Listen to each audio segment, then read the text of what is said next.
Alright.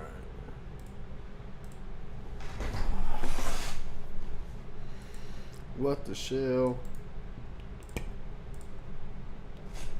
Before we can get into the intricacies of sending and receiving shells, it's important to understand what a shell actually is, in the simplest possible. I'm so tired, guys.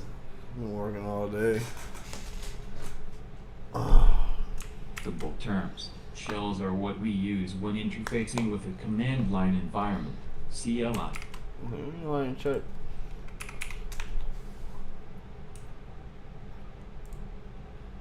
Nothing.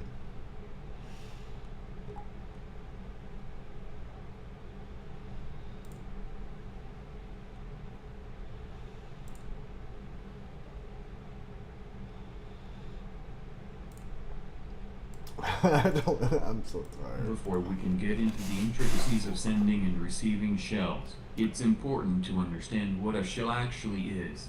In the simplest possible terms, shells are what we use when interfacing with a command line environment, CLI. In other words, the common bash or sh programs in Linux are examples of shells, as are cmd.exe and PowerShell on Windows. When targeting remote systems, it is sometimes possible to force an application running on the server, such as a web server, for example, to execute arbitrary code. When this happens, we want to use this initial access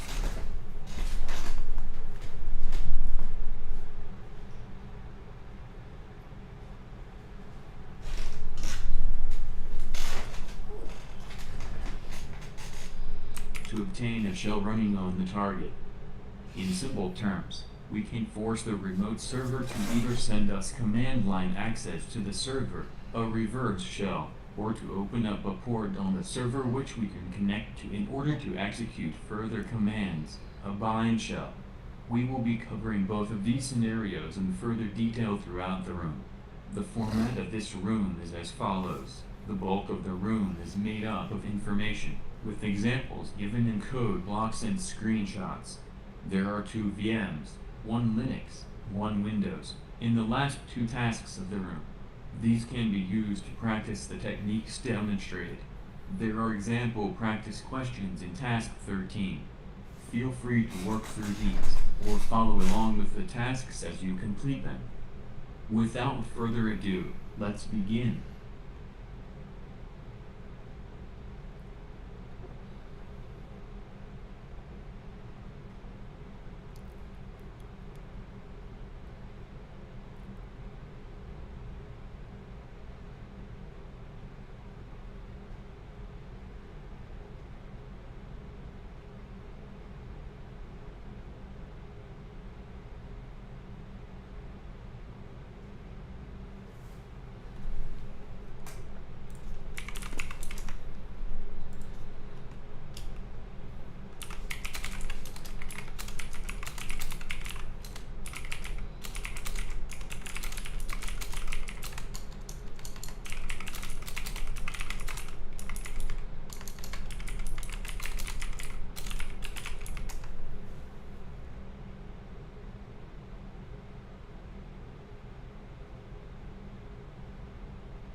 There are a variety of tools that we will be using to receive reverse shells and to send bind shells.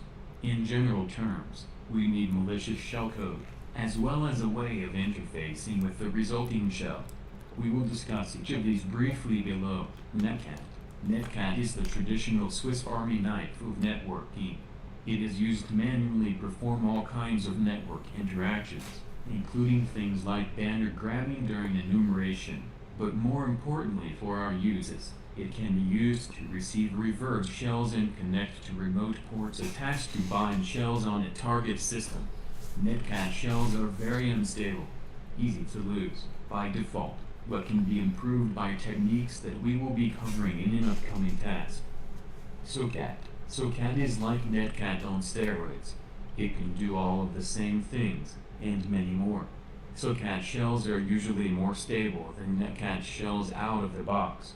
In this sense, it is vastly superior to Netcat. However, there are two big catches. The syntax is more difficult. Netcat is installed on virtually every Linux distribution by default. SOCAT is very rarely installed by default. There are workarounds to both of these problems, which we will cover later on. Both SOCAT and Netcat have exe versions for use on Windows. Metasploit, multi/handler. The exploit/multi/handler module of the Metasploit framework is, like SOCAT and Netcat, used to receive reverse shells. Due to being part of the Metasploit framework, multi-handler provides a fully fledged way to obtain stable shells, with a wide variety of further options to improve the call shell. It's also the only way to interact with a meterpreter shell, and is the easiest way to handle staged payloads, both of which we will look at in Task 9. Msvinum, like multi-handler, Msvinum is technically part of the Metasploit framework. However, it is shipped as a standalone tool. Msvinum is used to generate payloads on the fly, whilst Msvinum can generate payloads other than reverse and bind shells. These are what we will be focusing on in this room. Msvinum is an incredibly powerful tool, so we will go into its application in much more detail in a dedicated task. Aside from the tools we've already covered, there are some repositories of shells in many different languages. One of the most prominent of these is Payloads All the Things. The Pendist Monkey reverse shell cheat sheet is also commonly used. In addition to these online resources, Kali Linux also comes pre-installed with a variety of web shells located at /user/share/web shells. The seclists repo, though primarily used for word lists, also contains some very useful code for obtaining shells.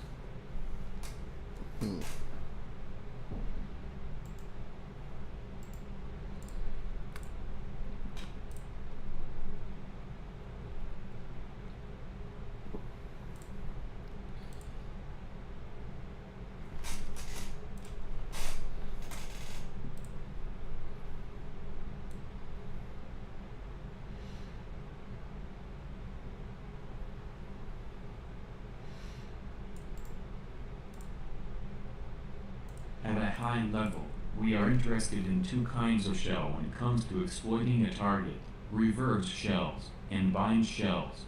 Reverse shells are when the target is forced to execute code that connects back to your computer. On your own computer, you would use one of the tools mentioned in the previous task to set up a listener which would be used to receive the connection.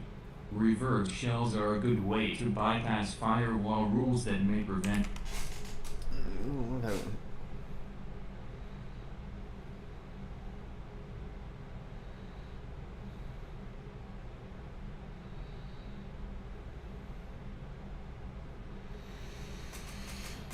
I need to respond to her back. At a high level, we are interested in two kinds of shell when it comes to exploiting a target: reverse shells and bind shells. Reverse shells are when the target is forced to execute code that connects back to your computer. On your own computer, you would use one of the tools mentioned in the previous task to set up a listener which would be used to receive the connection. Reverse shells are a good way to bypass firewall rules that may prevent you from connecting to arbitrary ports on the target. However, the drawback is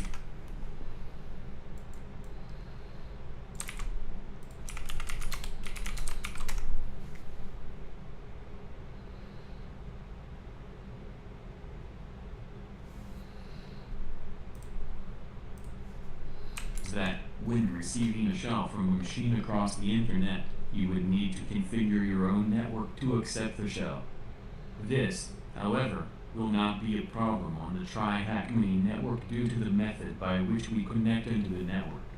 Bind shells are when the code executed on the target is used to start a listener attached to a shell directly on the target. This would then be opened up to the internet, meaning you can connect to the port that the code has opened and obtain remote code execution that way. This has the advantage of not requiring any configuration on your own network, but may be prevented by firewalls protecting the target. As a general rule, reverse shells are easier to execute and debug. However, we will cover both examples below. Don't worry too much about the syntax here. We will be looking at it in upcoming tasks. Instead, notice the difference between reverse and bind shells in the following simulations. Reverse shell example. Let's start with the more common reverse shell. 9 times out of 10, this is what you'll be going for, especially in CTF challenges like those of TryHackMe. Take a look at the following image. On the left we have a reverse shell listener. This is what receives the connection. On the right is a simulation of sending a reverse shell. In reality, this is more likely to be done through code injection on a remote website or something along those lines. Picture the image on the left as being your own computer, and the image on the right as being the target on the attacking machine.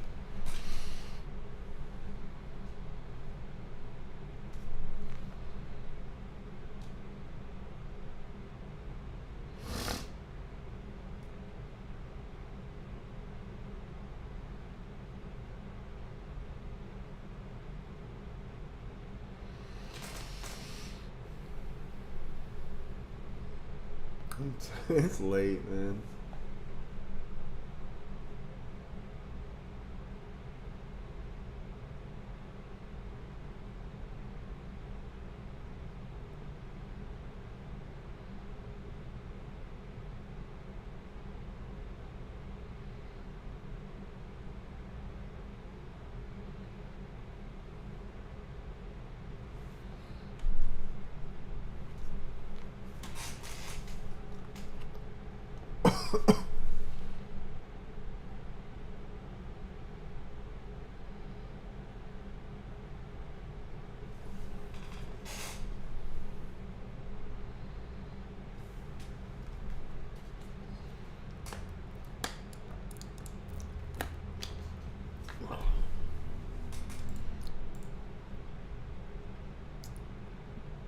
Oh,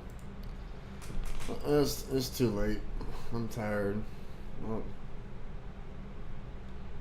yeah, I'm just too tired for this shit right now. There's too many things on my mind. I can't concentrate. Alright, y'all. I'll do this tomorrow.